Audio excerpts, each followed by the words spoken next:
আসসালামু আলাইকুম সুপ্রিয় শিক্ষার্থী বন্ধুরা, আশা করি তোমরা সবাই ভালো আছো। এই মুহূর্তে কিন্তু ব্রেকিং নিউজ, খুলনা বিশ্ববিদ্যালয় কিন্তু গুচ্ছ থেকে বের হয়ে গেছে। আমরা দেখেছিলাম যে ইতিমধ্যে জগন্নাথ বিশ্ববিদ্যালয় এবং তোমার সাস্ট গুচ্ছ থেকে বের হয়ে গেছিল। এরপরে কিন্তু কুমিল্লা বিশ্ববিদ্যালয়, ঠিক আছে, কুমিল্লা বিশ্ববিদ্যালয় তারা ঘোষণা দিয়েছিল যে তারা গুচ্ছের মধ্যে থাকবে না।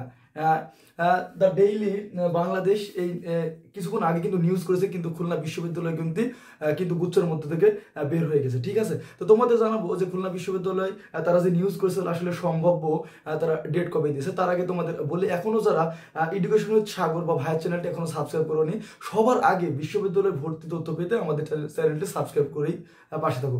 তো দেখো, খুলনা বিশ্ববিদ্যালয় দ্য ডেইলি বাংলাদেশ যে নিউজটা করেছে, খুলনা বিশ্ববিদ্যালয় কিন্তু তোমার প্রাথমিক যে আবেদন, এই প্রাথমিক আবেদনটা কিন্তু শুরু হবে যে 10ই জানুয়ারি, ঠিক আছে। তো জানুয়ারি মাসের 10 তারিখে থেকে যেই তাদের প্রাথমিক আবেদন এটা শুরু হবে এবং এটা চলবে হচ্ছে তোমার 10 ফেব্রুয়ারি পর্যন্ত। প্রায় এক মাস ধরে আবেদনটি চলবে, 10 জানুয়ারি থেকে 10 ফেব্রুয়ারি পর্যন্ত, ঠিক আছে। তো আমরা যদি খুলনা বিশ্ববিদ্যালয় সম্পর্কে একটু জানার চেষ্টা করি, আসলে খুলনা বিশ্ববিদ্যালয়ে তোমার আসন সংখ্যা কিন্তু রয়েছে 1190টি, ঠিক আছে। খুলনা বিশ্ববিদ্যালয়ের আসন সংখ্যা রয়েছে 1190টি এবং আমরা যদি আসন ভিত্তিক দেখি, এ বি এবং সি ইউনিটের জন্য, এ ইউনিটে কিন্তু বিজ্ঞান বিভাগের শিক্ষার্থীরা পরীক্ষা দেয় এবং বিজ্ঞান বিভাগের শিক্ষার্থীদের জন্য আসন রয়েছে কিন্তু তোমার 709টি। বি ইউনিটে তোমার পরীক্ষা দেয় মানবিকের শিক্ষার্থীরা, সেখানে আসন রয়েছে 169টি এবং সি ইউনিটে ব্যবসা শিক্ষা বিভাগের শিক্ষার্থীদের জন্য আসন রয়েছে কিন্তু 312টি, ঠিক আছে। এবং আমরা যদি আরেকটু কথা বলতে চাই, খুলনা বিশ্ববিদ্যালয়ে কিন্তু তোমার অনুষদ রয়েছে 6টি এবং 6টি অনুষদের আন্ডারে কিন্তু 28টি বিভাগ রয়েছে। এবং খুলনা বিশ্ববিদ্যালয় গুচ্ছে না থাকার কারণ হিসেবে তারা দেখতেছে যে খুলনা বিশ্ববিদ্যালয়ে কিন্তু কোনো সেশন জট নেই, কিন্তু গুচ্ছের মধ্যে তারা পড়ে খুলনা বিশ্ববিদ্যালয়ে আসলে সঠিক সময় ক্লাস করতে পারতেছে না এবং খুলনা বিশ্ববিদ্যালয়ে যারা সাধারণ শিক্ষার্থী ছিল, সাধারণ শিক্ষার্থী থেকে গণস্বাক্ষর নিয়েছে এবং 70% শিক্ষার্থী গণস্বাক্ষর দিয়েছে যে তারা গুচ্ছের মধ্যে থাকবে না। কারণ তারা দেখা যাচ্ছে খুলনা বিশ্ববিদ্যালয়ের কোনো সেশন জট নেই। একজন শিক্ষার্থী যদি জানুয়ারি মাসে ভর্তি হয়, তার কিন্তু ডিসেম্বরের 31 তারিখে কিন্তু তার ফাইনাল হয়ে যায়। ঠিক 4 বছর পর, ঠিক 4 বছরের মধ্যে কিন্তু খুলনা বিশ্ববিদ্যালয়ের শিক্ষার্থীরা তাদের গ্রাজুয়েশন কমপ্লিট করে। কিন্তু গুচ্ছের এই চাপে পড়ে বা লেন্দি প্রসেসে পড়ে কিন্তু দেখা যাচ্ছে যে একই সেমিস্টারে সিনিয়র এবং জুনিয়র একই বসে থাকতেছে, একই সেমিস্টারে একটি সেমিস্টারের পরীক্ষা শেষ না হতে কিন্তু আরেক সেমিস্টার ঢুকে পড়তেছে। এই জন্য খুলনা বিশ্ববিদ্যালয় চাচ্ছে যে তারা কিন্তু গুচ্ছের মধ্যে থাকবে না, ঠিক আছে। খুলনার যোগ্যতারা একটু যদি দেখি, খুলনা বিশ্ববিদ্যালয় কিন্তু এখনো অফিসিয়ালি ভাবে কিন্তু তারা তাদের আবেদনের যোগ্যতাটি প্রকাশ করেনি। গত 2 বছর ধরে কিন্তু খুলনা বিশ্ববিদ্যালয় গুচ্ছের আন্ডারে ছিল। তার আগে খুলনা বিশ্ববিদ্যালয় কেমন ভাবে পরীক্ষা হতো এবং তার আবেদনের যোগ্যতাটা কি ছিল সেটা যদি আমরা একটু দেখার চেষ্টা করি, তাহলে কিন্তু আমরা বুঝতে পারবো যে আসলে এবার কিভাবে তারা আবেদনের যোগ্যতা দিবে, ঠিক আছে।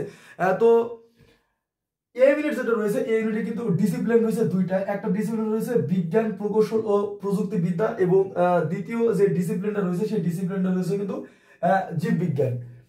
তো ইউনিটের প্রথম যে ডিসিপ্লিন, এই ইউনিটে আবেদন করার জন্য কিন্তু তোমার এসএসসি এবং এইচএসসি তে মাস্ট 4 পয়েন্ট থাকা লাগবে, 448 থাকা লাগবে। এসএসসি তে জিপিএ 4 এবং এইচএসসি তে জিপিএ 4। তোমার যদি যে কোনো একটিতে কিন্তু মিস হয়ে যায় তাহলে কিন্তু তুমি খুলনা বিশ্ববিদ্যালয়ে আবেদন করতে পারবে না। তো ন্যূনতম শর্ত হচ্ছে এসএসসি এবং এইচএসসি তে জিপিএ 4 থাকা লাগবে এবং গণিত, পদার্থ, রসায়ন তিনটাতেই তোমার জিপিএ 4 থাকা লাগবে এবং ইংরেজিতে কিন্তু ন্যূনতম জিপিএ 3.5 থাকা লাগবে। এবং 2 নম্বর যেটা রয়েছে জীববিজ্ঞান, যে স্কুলটা রয়েছে জীববিজ্ঞান স্কুলে তোমার সর্বনিম্ন জীববিজ্ঞানে কিন্তু থাকা লাগবে জিপিএ 4 এবং গণিত, পদার্থ এবং রসায়ন এই তিনটিতে থাকা লাগবে জিপিএ 4 করে এবং ইংরেজিতে থাকা লাগবে 3.5।